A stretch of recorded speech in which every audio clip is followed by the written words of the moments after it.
Père, du Fils et du Saint-Esprit, un seul Dieu, Amen. La fuite en Égypte.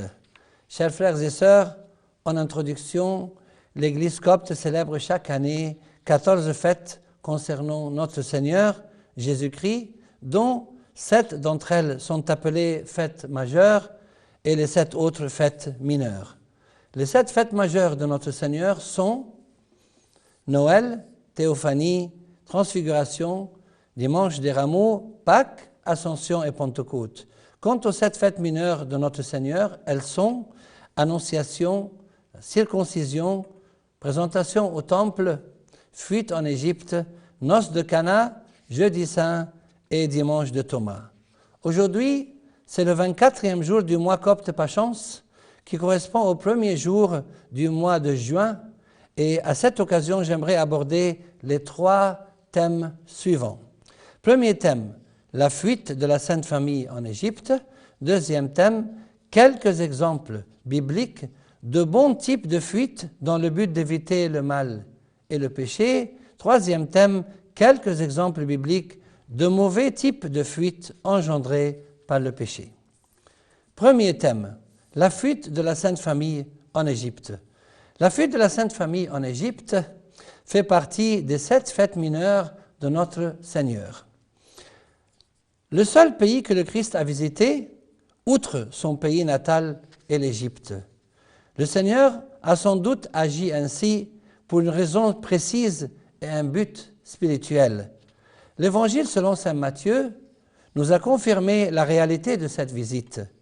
Ceci fut accompli selon un ordre divin et par l'intermédiaire de l'ange du Seigneur qui apparut en songe à saint Joseph et lui dit « Lève-toi, prends le petit enfant et sa mère et fuis en Égypte et reste-y jusqu'à ce que je te parle, car Hérode cherchera le petit enfant pour le faire périr. » Joseph se leva, prit de nuit le petit enfant et sa mère et se retira en Égypte. Il y resta jusqu'à la mort d'Hérode, afin que s'accomplît ce que le Seigneur avait annoncé par le prophète « J'ai appelé mon fils hors d'Égypte ». D'autre part, la venue du Christ en Égypte fut citée dans une prophétie du livre d'Ésaïe. Oracle du Seigneur sur l'Égypte, voici le Seigneur est monté sur une nuée rapide. Il vient en Égypte et les idoles de l'Égypte tremblent devant lui et le cœur de l'Égypte défaille en elle. Il y avait pourtant de nombreux pays avoisinants, mais Dieu a choisi l'Égypte. L'inspiration divine signale la disparition de l'idolâtrie en Égypte. Puisque durant la fuite de la Sainte Famille en Égypte, les idoles s'écroulaient sur le passage de notre Seigneur, accompagné de la Sainte Vierge Marie et de Saint Joseph, ceci provoqua la colère de certains habitants et donc la Sainte Famille dut se déplacer de ville en ville. C'est ainsi que plusieurs endroits d'Égypte furent sanctifiés et bénis. Dans le même chapitre 19 du livre d'Ésaïe, on trouve une autre prophétie concernant l'instauration du christianisme en Égypte. En ce jour-là, il y aura un autel dédié au Seigneur, au milieu du pays d'Égypte, et sur la frontière, une stèle dédiée au Seigneur. Ce sera pour le Seigneur des armées un signe et un témoignage dans le pays d'Égypte. Ils crieront au Seigneur à cause des oppresseurs et il leur enverra un sauveur et un défenseur pour les délivrer. Et le Seigneur sera connu des Égyptiens et les Égyptiens connaîtront le Seigneur en ce jour-là. Ils offriront des sacrifices et des oblations, ils feront des vœux au Seigneur et ils les accompliront. Cet autel dont parle le prophète Ésaïe ne peut être dédié au faux Dieu de l'Égypte car il est dédié au Seigneur. Il ne peut pas non plus être un autel juif car le seul endroit où les Juifs peuvent offrir des sacrifices et des oblations est le temple de Jérusalem. Donc, cette prophétie du prophète Ésaïe s'applique à la religion chrétienne qui se répandra en Égypte. Et le Seigneur sera connu des Égyptiens, et les Égyptiens connaîtront le Seigneur en ce jour-là. Ceci confirme aussi le fait que les Égyptiens se convertiront au christianisme et rejetteront l'idolâtrie.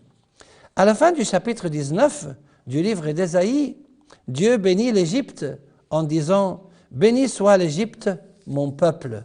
Ceci aussi constitue une prophétie sur l'Égypte chrétienne du fait que le Seigneur appelle les Égyptiens « mon peuple », car il serait impossible que Dieu bénisse un peuple idolâtre.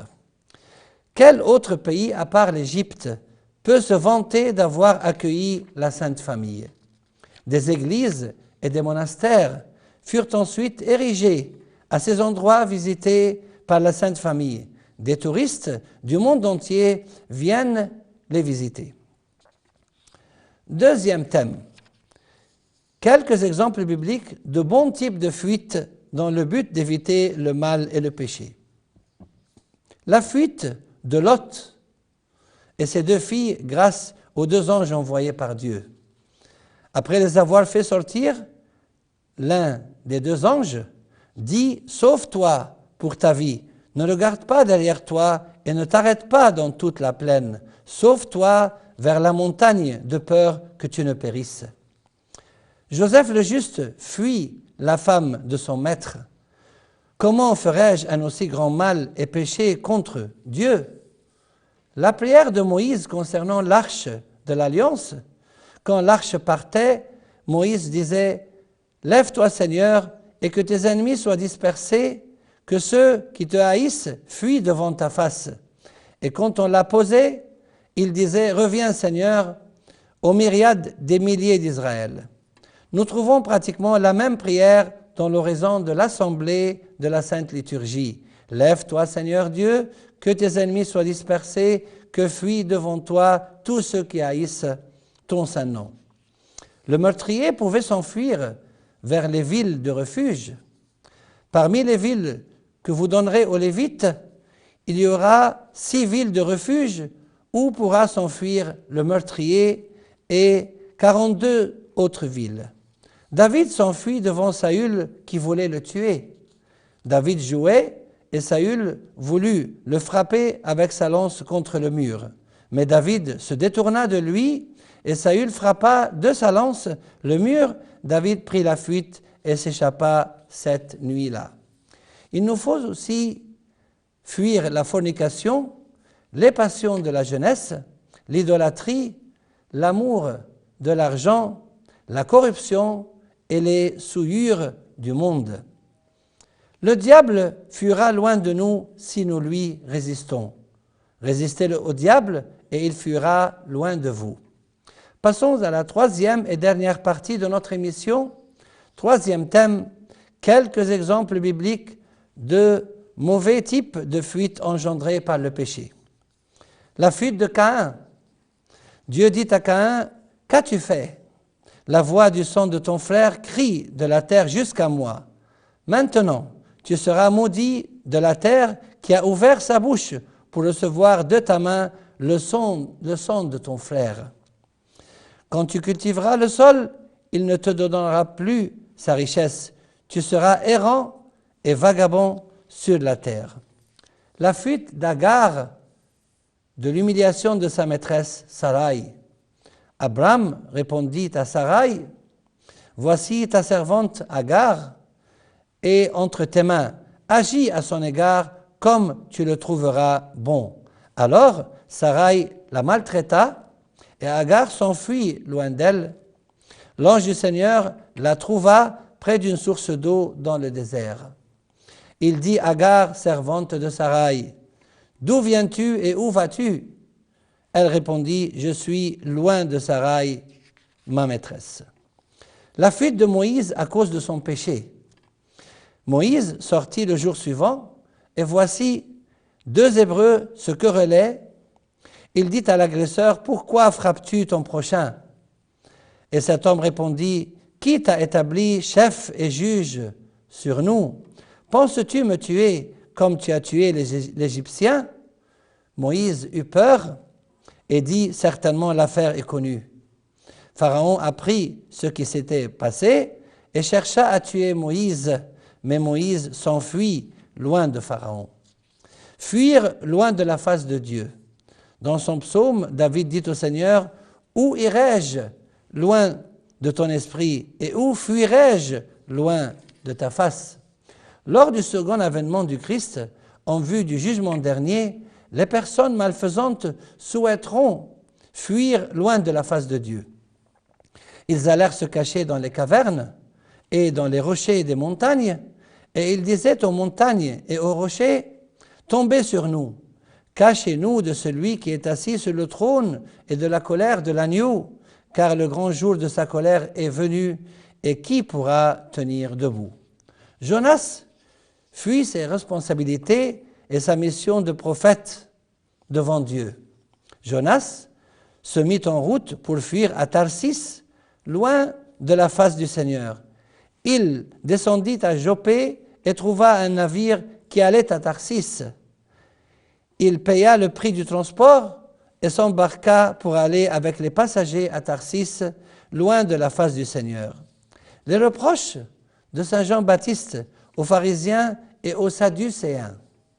Mais, voyant venir à son baptême beaucoup de pharisiens et de sadducéens, il leur dit, « Race de vipères, qui vous a appris à fuir la colère à venir? Produisez donc du fruit digne du repentir. » Également, les reproches du Christ aux scribes et aux pharisiens, « Serpents, race de vipères, comment pourrez-vous échapper au châtiment de la géhenne ?» La fuite des disciples de Jésus à cause de la peur lors de son arrestation. Alors, tous les disciples l'abandonnèrent et prirent la fuite. Et la fuite de Saint Marc, un jeune homme le suivait, n'ayant sur le corps qu'un drap. On le saisit, mais il lâcha son vêtement et s'enfuit tout nu. L'étranger et le mercenaire, le Christ nous a dit, « Mes brebis ne suivront pas un étranger, mais elles le fuiront parce qu'elles ne connaissent pas la voie des étrangers. » Le mercenaire, qui n'est pas le berger et à qui n'appartiennent pas les brebis, voit venir le loup, il abandonne les brebis et s'enfuit parce qu'il est mercenaire et ne se soucie pas des brebis. N'oublions pas la célèbre et unique citation de saint Paul, le premier ermite, celui qui fuit la détresse, fuit Dieu. Pour conclure, chers frères et sœurs, par sa fuite en Égypte, la Sainte Famille a béni toute l'Égypte.